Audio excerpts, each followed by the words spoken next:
My name's Frank. Okay, that's the. Is there anything else you want me to say? Where are you from? I told him, I said, where did I come from? I came from my mama's tummy. I'm number 9 of 12 kids in an Irish Catholic family.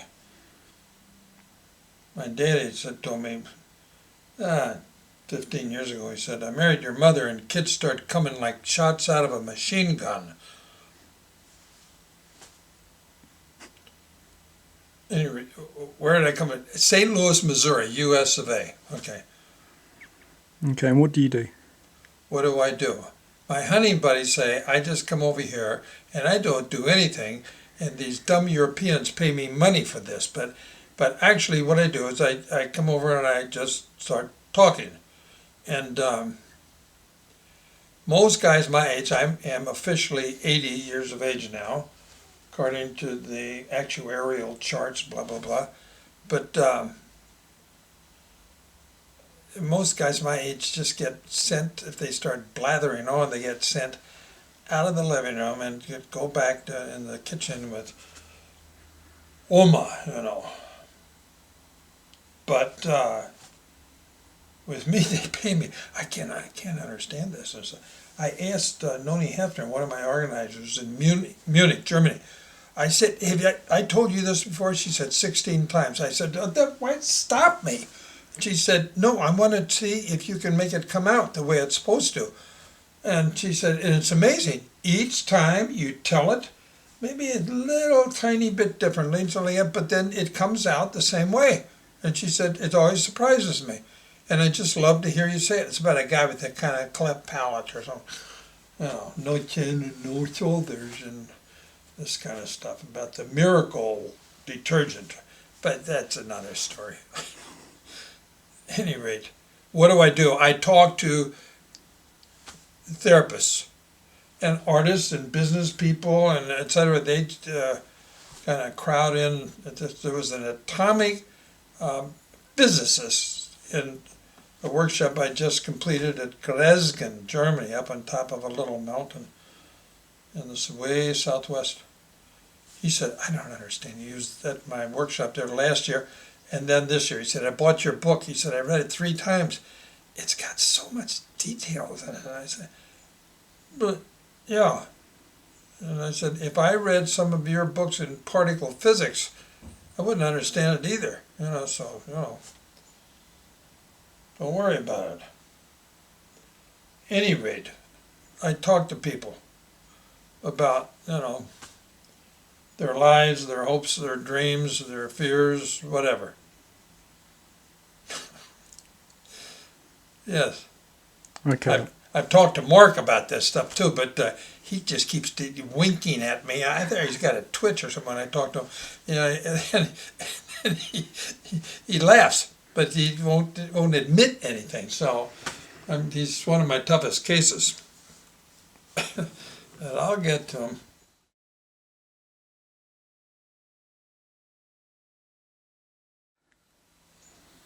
The purpose of life is, like the Baltimore Catechism said, why did God make you? God made me to know Him, to love Him, to serve Him in this world, and to be happy with Him forever in the next. Period. I tell you, I still, 73 years or 74 years ago, I learned that, and I still believe it. Is that it? What was it? Why did God make me? What's the purpose of life? What's the purpose of life? It's well, for guys, it's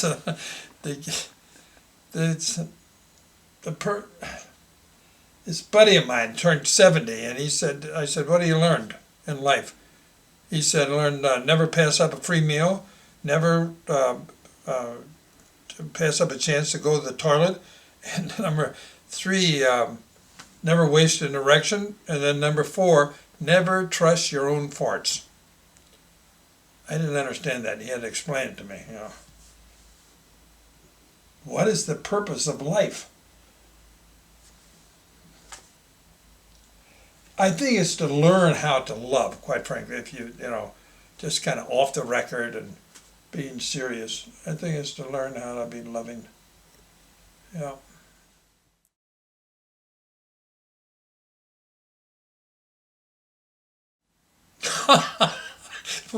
Well, I'm not sure. You're going to have to clean this up. It's just going to be a series of bleeps and stuff. But one of my best buddies said, you know, Farrelly, the day you were born, the best part of you ran down your mother's leg. And I thought, I'd never heard of that before. And I thought, that is pure male eloquence. You know, it's so artistic and such an economy of words, you know. Phew. What was the question again? How would your best buddy describe you? Yeah. Well, I best, you know, I got a lot of buddies, but I don't know. I'm not sure. I don't know how to answer that. You know. They call me a lucky son of a bitch because I showed one of them the picture of, it's a group of professional women in Europe. They call them Frank's Girls. These are a bunch of lovely ladies, and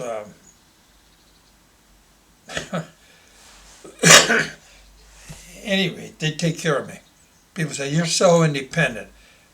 Not really. I just have a retinue of women to take care of me. I think, and they say, how do you get, taken care of so much? I said, inadequacy. That's the secret. Don't hide it. Flaunt it.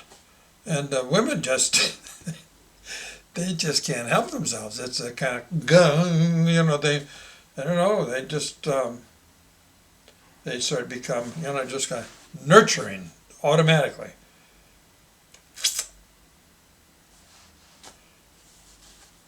I keep forgetting the question. How would my best buddy describe me? Something like that. Well, I don't know. Some of them say hypnotist. Others say, you know, just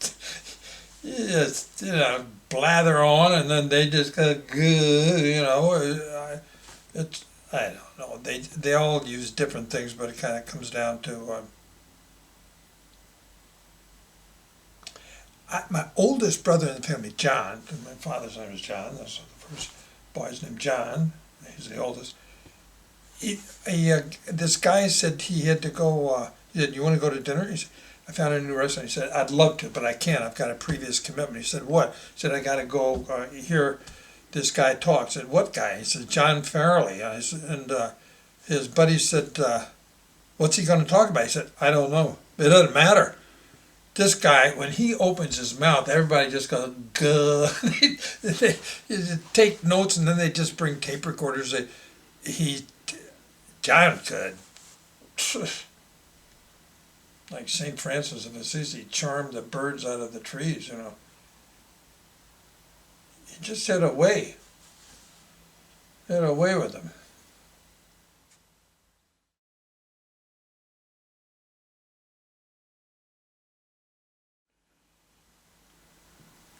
I've had so much advice given to me by so many people who meant well and who cared for me and who wanted me to change in hundreds of ways and, you know, improve myself so it wasn't so much difficulty for them.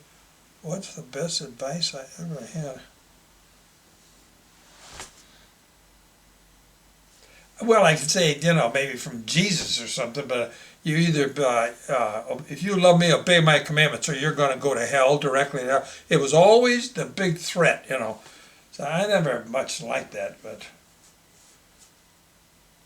And I wrote a book called Me and God. It's from me when I was age 5 to age 16. And as a psychiatrist in Germany, he said he'd read it. I said, did you get it? He said, yes. And I said, you read it in German, but in Dutch. And he reads one chapter a night, and then he closes it. and he puts it aside, and then he turns off the light. He said, I go to sleep every night with a smile on my face, Frank. That's not advice, etc. for me, but so different ones have. I don't know if they give me advice so much. Well, for hunting and fishing and woodworking and other kinds of things like that, they gave me advice. But you mean kind of personal advice for life type of stuff? Yeah. Well, one of my brothers, it was a hot day, and so I just say this real quickly. And so I said, I told Pete, my younger brother, he's number 10, I said, Tommy, it used to be fun, he's discovered Latin and Greek, and so he's reading that stuff. And it was a hot day, so I said, let's go get ourselves some ice water, and we'll ask him, does he want some? And then he'll say yes, and then when he reaches across his desk, I'll throw the water in his face, and then you go up to the upper spring, and I'll go down past the badminton courts, and then that'll be it. Well, it didn't work out that way. He went for Pete, and I heard shrieks and screams coming from the upper street. And then he came to me, and it was like the bunny rabbit if the dog is starting getting closer and closer and snuffing up his ass, bang, he bolts and pow, dog grabs him and free lunch. Well, Tommy came thundering down there, and I got up and bolted. Well, you can't outrun your bigger brother, so he got me. He damn near killed me. I said, if you kill me, I'm going to tell Mom. And I, wait a minute, if you're dead, you can't. And I said, well. So then he standing over me, and he shook his finger and said, don't do that again, Franny. And I never threw a glass of cold water in his face again. That was good advice.